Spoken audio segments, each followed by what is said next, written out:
Hi, everyone. Welcome to part two. So right now, we're actually going to talk about the formation of some of the New England colonies, starting with Connecticut.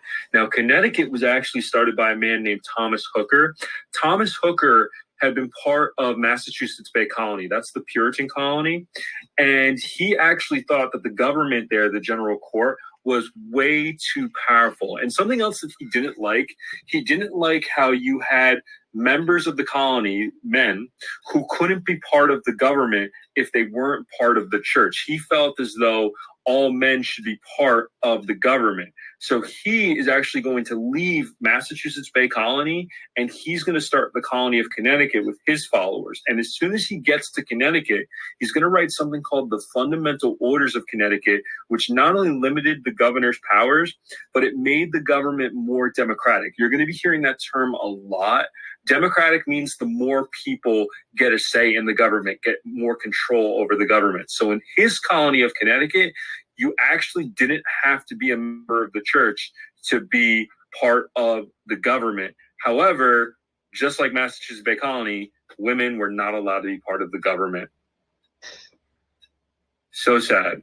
So sad. And now we're going to talk about Rhode Island. And Rhode Island was actually founded by two people. The first one was Roger Williams. And Roger Williams is a super, super, super nice minister. He actually spent a number of years of his life living with Native Americans. And when he found out that Native Americans were actually cleared off of their lands by his people, the Puritans, he goes right to the General Court and he's like, General Court, this is unacceptable. We cannot treat Native Americans that way. We need to treat them fairly. You know what the General Court did to this man? This nice man who spoke up for Native Americans? They kicked him right out of the colony. They said, Roger Williams, you gone. You gotta go. You gotta go. So Roger Williams had to leave Massachusetts Bay Colony just for sticking up for Native Americans and telling the General Court that they should pay Native Americans for their land. So he is actually going to go to a place called Providence, and he's going to set up a little colony there with some of his followers. And he's actually not going to be the only one to go to what is eventually going to become Rhode Island. And with that, I give you to Mrs. Crafts. Now, Roger Williams names his colony Providence because he believes that God provided him with this opportunity. Now, some people believe that they could speak to God. And that's where Anne Hutchinson got into a bunch of trouble. So I want you to imagine the times. The Puritans are super powerful people. They go to church every Sunday. They spend many, many hours in church, and they listen to the pastor, the reverend, speaking about the Bible. Now, it starts off innocently enough, and Anne Hutchinson has her, her quilting group of ladies in her house. And just to imagine a bunch of women just sitting there and sewing these beautiful quilts. And Anne Hutchinson says one day, so what do you think about the Reverend's sermon today? And they start to talk about it a little bit. And it goes from her saying, what do you think about it, to, I don't think that's what the Bible means, what Reverend so-and-so said. So imagine the gasps. A woman thinking about the Bible, criticizing a reverend? How dare she? How dare she? Gosh, by golly, this just can't happen. So the very, very, very strict, very, very powerful Puritans put her on trial. So as she's on trial, the trial lasts 2 days, and it's question after question after question. And Anne is just like, bam, bam, bam. And she's like super logical, super smart, and everything is going awesome until she makes a critical error. When they say to her, well, how do you know what it says, what the interpretation is? And she goes, why, from a direct revelation from the Spirit itself. And everybody's like, what? A direct revelation? And then Anne Hutchinson says, why, yes, God has spoke to me. Well, holy cow, everybody, they just lost it. They were like, oh, the devil must be in this woman. She's crazy. She's possessed. She's got to go. So Anne Hutchinson, boom, she gets kicked out too. And so her and a bunch of her followers, and I think she had like 12 kids with her at that point, all get kicked out, and they too go to Rhode Island. Now she starts a different colony than Roger Williams. She starts a place called Portsmouth. Now she's living the life, and then sadly, Anne Hutchinson and her family meet with a terrible fate. I believe they were going through what is New York, and they were attacked by Native Americans, and I believe that they were all scalped. Well, Tragedy. At least she wasn't married to King Henry VIII. No, she wasn't. Then she would have been beheaded. Yeah. But it's really interesting because with what happened with Roger Williams and Anne Hutchinson, it sounds like these Puritans really aren't welcoming people. No. So the craziest part of the story is that they left England for religious freedom.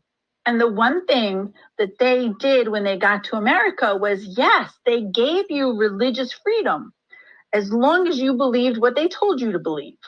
So think about it. Is that really religious freedom?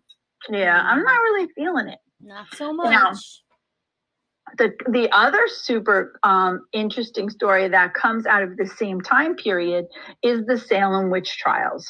And I know that I teach a lesson for Halloween, and so I'm not going to give away too much of the detail, but maybe we'll come back to you and give you all of the unexplained history of it. But they did hold trials for other people that they considered to be witches. And in the end, they ended up putting 19 different people to death. And I don't say women because there was also men that lost their lives for the witch trials. Now, before we move on, I want to just make sure that we address one thing. The Pilgrims truly came for religious freedom.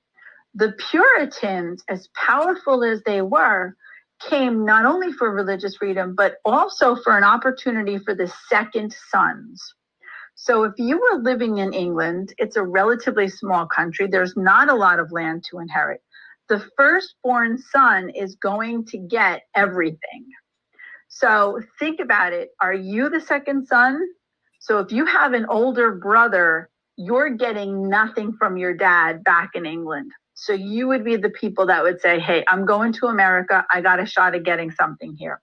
So all of my younger brothers with older brothers, that would be you. You'd be out of England and moving to the New World.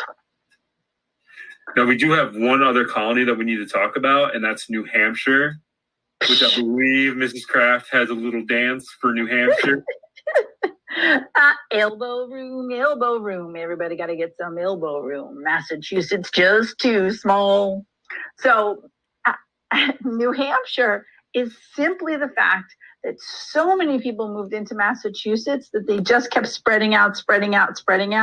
And voila, they had to come up with another place. And it was too far from Boston. So they created New Hampshire. All right. So main idea 3. Now we're going to talk a little bit about the economy in this area. So the New England economy was based on trade and farming. So you had harsh climates and you had rocky soil. So if you have rocky soil, you can't really grow a lot of crops there, especially those big money crops that were happening down in the southern colonies. So the soil was rocky and the climate was so harsh that farming and slavery were really not that important in the New England economy. But what was important was trade. So trade was vital, and merchants, so people who were trading things, became very wealthy. Fishing was also a major industry, and colonists even began hunting whales. Shipbuilding was really important for 2 reasons. 1, that the forest provided materials for them to build with, and 2, that the fishing industry needed ships. So you make a ship out of wood. If you have a forest, you're able to get wood. And skilled craftspeople learned trades such as blacksmithing, weaving, shipbuilding, printing, and silversmithing. So they're making a lot of your goods in the New England colonies. Main idea 4. Education was important in the New England colonies. Yeah, education was incredibly important in the New England colonies, especially in Massachusetts Bay Colony. Massachusetts Bay Colony actually passed laws requiring parents to provide instruction for their children, primarily just so they could read the Bible. The Bible was pretty much the center of a young child's education. They also ordered that a school be built in every town that had at least 50 families. And then I know Mrs. Kraft wanted to mention the Dame School. Absolutely. So you could definitely see the value placed on boys versus girls in terms of education. Children that were between the ages of 4 and 8, both boys and girls, would go to somebody's house, like a woman's house, and there they would learn the 3 R's, which kind of cracked me up because only one of them is an R. And that's reading, writing, and arithmetic. And like I said, only reading starts with an R, but they called it the 3 R's. And the other thing that they did was they taught the kids manners. So I could see the value in that. Please and thank you, definitely magic words. So the kids would stay in Dame School until they reached the age of 8. At that point, things changed up a little bit. A lot of kids between the ages of 8 and 13 would attend the local school. Some girls don't even bother. As long as they could read enough to get through the Bible, they'd be fine. And if they couldn't read enough, then they'd have a reverend that would tell them what it said. And then boys became apprentices at the age of 13. So imagine, kids, you are almost at that perfect apprentice age where you would say goodbye to your family and off you would go, and you would live with a master craftsman for a period of 7 years until you became a master craftsman. Yeah, and the trade-off is when you go to become an apprentice, you're going to do odd jobs for that master craftsman, whether they're a blacksmith, whether they're a shipbuilder, a fisherman, what have you. And then in return, they're going to teach you everything that they know, and they're going to give you a place to stay while you're learning your craft. Now, people with a lot of money were actually able to send their children to the first college, which was Harvard College, which was founded in 1636. And it was really founded initially primarily for people who wanted to become ministers. Harvard. But you can see that there's a really big focus on education. And I have to tell you, each year when the school rankings come out of which states have the best education, Massachusetts is routinely ranked at the top or close to the top. Another state that's ranked close to the top is New Jersey as well. So Mrs. Kraft, virtual high five. Oh yeah. High five. Got it. But you can see the value of education really helped out. Now, Harvard was the first college. The second college to be founded is the College of William and Mary, which was founded in Virginia in 1693. I just wanted to mention that. Mrs. Kraft, anything else you want to add? No, I think we're good. I think we covered everything. I can't wait until we get together again next time, because then we get to the middle colonies and what? That's us. That's us. Ms. Hoff, anything you want to add? Nope. Have a wonderful day, everyone. All right, guys. Have a great day. We'll talk to you soon. Bye-bye.